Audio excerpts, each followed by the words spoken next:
Hi, my name is Kendall Connor, and I'm the author of the Ezra and Nehemiah curriculum for Rooted Reservoir.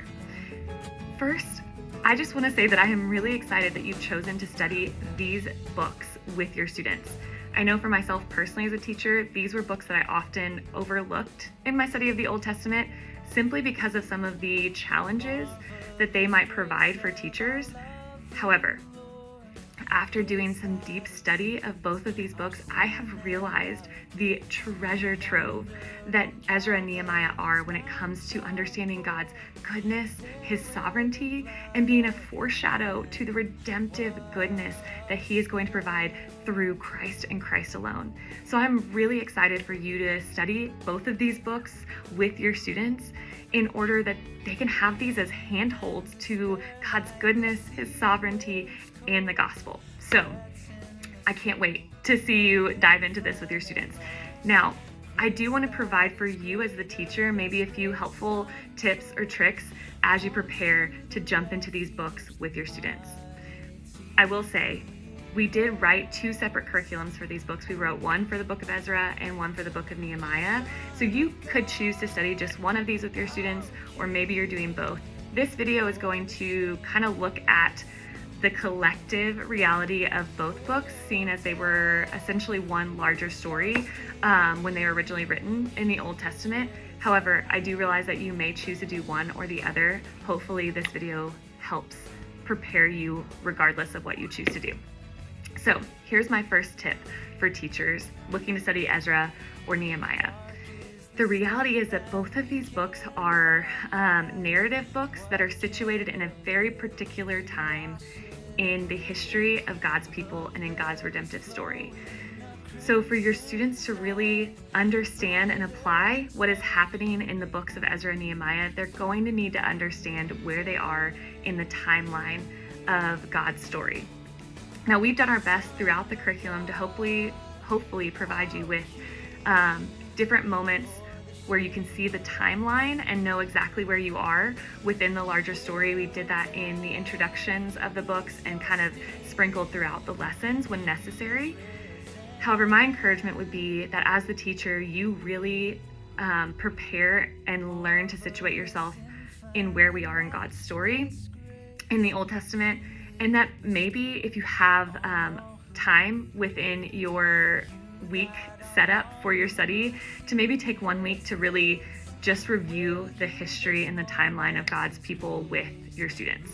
So Ezra and Nehemiah are part of this restoration period, right? They're part of the post-exile period. They cover, essentially, they chronicle the stories of a century time frame with God's people post-Babylonian exile. However, what they are doing is actually showing us how God is sovereign and faithful to what He has promised prior to this time period. We even actually start in Ezra. The very first verse tells us that God is fulfilling His word that He gave to the prophet Jeremiah. So, in order to fully understand what's happening in Ezra and Nehemiah, you need to know what came before, and you need to know what's coming after.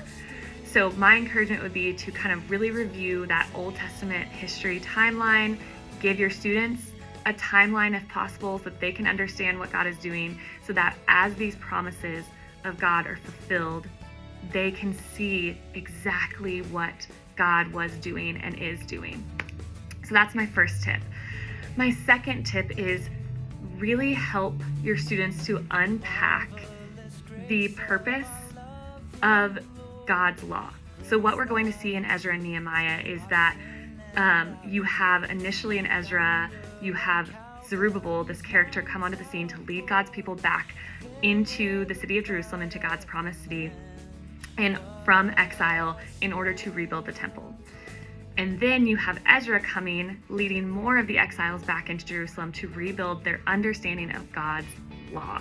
And then finally in Nehemiah, you have Nehemiah coming back into the city from exile in order to help lead Israel to rebuild the walls of the city. All of this matters when we understand what God had promised to Israel and when we understand the law that God had given to Israel. So we're also going to interact with some more challenging realities of God's people coming back into God's law and having to face some of the sin that they've already committed and face some of the realities of being obedient to that law.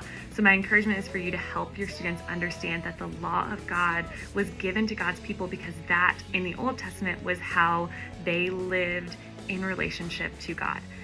Both Ezra and Nehemiah are all about God bringing his people back into a place of dwelling with him, back into a place of the fulfillment of his promises.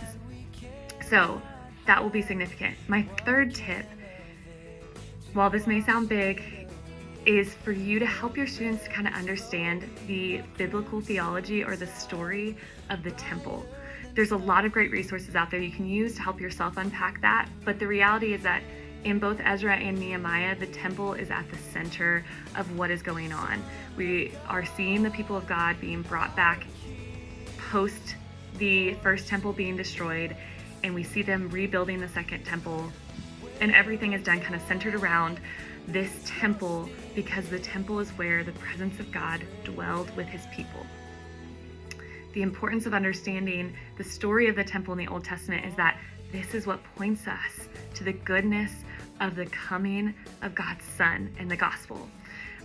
Because the people are doing all that they can to try and bring the presence of God back to dwelling among them. And what we're going to see in some of the trickier reality with Ezra and Nehemiah is that both of these books do not end with a pretty bow. They do not end in the way that we might hope that they would. They both kind of end with an anticlimactic ending. They end with us seeing God's people kind of entering back into some of their sin, trying to fill this longing that they have for the presence of God with other things because they're seeking after God's presence and they are longing to be back in God's presence.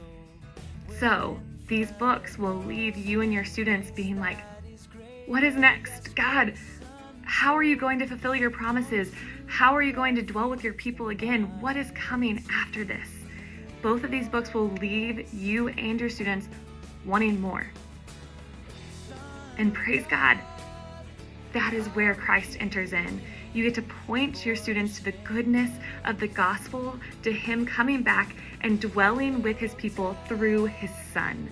So what they longed for in rebuilding the temple, what they longed for in rebuilding the wall, what they longed for through the law was fulfilled fully and wholly in Christ. So these books leave us wanting more, wanting answers to many of our questions, and God has given them to us. So this is your opportunity for the foreshadowing and the goodness of the gospel in both Ezra and Nehemiah is to help your students experience kind of that tension that these books bring up and answer that through the gospel, through the fact that Christ has come.